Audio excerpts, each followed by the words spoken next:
A very good morning to you, dear students. Hope you all are well. And the segment we had done yesterday, I hope you have gone through that. In the segment that we did yesterday, we had covered three major points. One was intellectual giftedness, the other was types of intelligence tests, and the third one was on misuses of intelligence tests.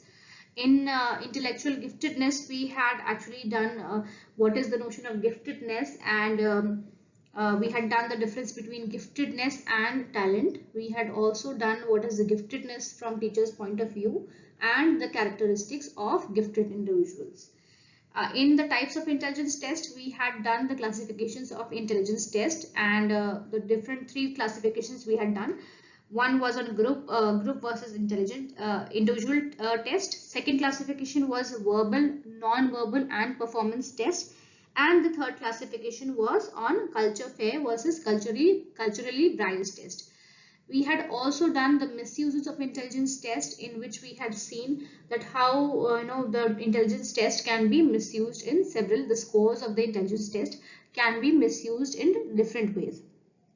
Now, so today's session is on intelligence testing in India, and basically we will be in this section. We will be going. It's a very small section of your chapter. You can see it. You can go through the section, and it is a very brief section. And in this section, they have basically covered about what is the how did the what is the history of intelligence testing in India, and what were the major tests made in the Indian setup, and who pioneered it, who started the testing in India, intelligence testing in India. Now, in another section, S.M. Mohsin was the person who is regarded as a pioneer to attempt to construct intelligence test in the Indian setup. So he was considered one of the first people to start in constructing an intelligence test in the Indian setup in Hindi in 1930s. So because he was the first person to construct the intelligence test in the Indian setup, he is considered as the pioneer in the field of intelligence testing in India. Now, apart from that, the attempts have been made to standardize Binet's test. Now, Binet, as you must be remembering the name Alfred Binet. Alfred Binet is a person who has played a major role in the field of intelligence, and in the field of assessment of intelligence also he has contributed in a major way. He has also given a lot of contribution in terms of theory of intelligence and also in terms of assessment of intelligence. Now his test was standardized in Urdu and Punjabi and also in Bengali in the Indian tradition. Now also apart from this, attempts have been made to develop Indian norms for Western tests.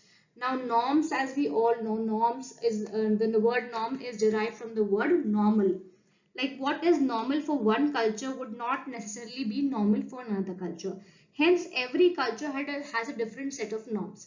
For example, if I want to compare the IQ score, or for example an extroversion score of a person in one culture, it is very much advisable to have a norm for the same culture.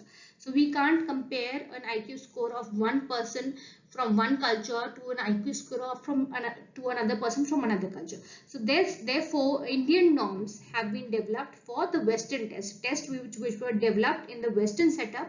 Indian norms have been developed for those tests. Many of the tests which were for which norms have been developed were RPM and Alexander's pass along test, Cole's block design test. All of these tests, the Indian norms have been developed. Long and Mehta. Now Long and Mehta had prepared a mental measurement handbook. Now this handbook comprised of 103 tests of intelligence in the Indian setup that were available in various languages and could be used in India.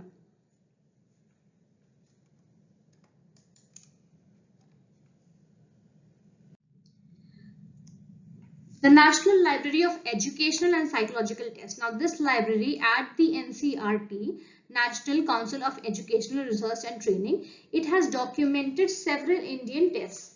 The NLEPT, which is the National Library of Educational and Psychological Test, has also brought out handbooks. Many handbooks have been brought out by them in the field of intelligence, aptitude, personality, attitude and interest. Now, several of these examples of the Indian test are given on page number 15 in the NCERT textbook in table 1.2. So, some of the tests, the names are Group Test of Intelligence by Prayag Mehta, Group Test of General Mental Ability by S. Jalota, CIE Non-Verbal Group Test of Intelligence. So, many of the tests are enlisted on this table on page number 15. You can go through these tests, and many tests have been developed, but one of the major tests which has acquired a lot of popularity in India is Bhartiya's Battery of Performance test, which is quite widely used in India. So this section was basically about the intelligence testing in India. The next segment which we will be doing in part 2, which will be on culture, the relationship between culture and intelligence. Okay, so thank you so much.